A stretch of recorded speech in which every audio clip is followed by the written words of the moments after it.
Coming to the point, ইনকামের যে প্রসেসটা এটা অ্যাকচুয়ালি কয়টা ধরনের বা ইনকামটা কি?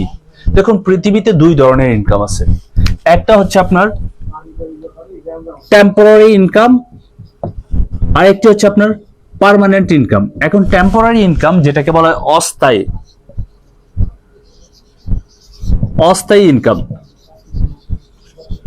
আরেকটি হচ্ছে আপনার স্থায়ী ইনকাম।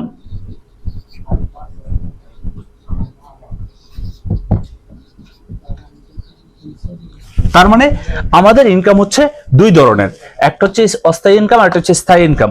আর অস্থায়ী ইনকামটাকে আরো কিছু ভাবে বলা যায়, যেটাকে বলা হয় আপনার টেম্পোরারি ইনকাম ছাড়া আনরয়্যালিটি ইনকাম বা রয়্যালিটি ইনকাম। এটাকে আমরা আবারও বলতে পারি আপনার আনরয়্যালিটি ইনকাম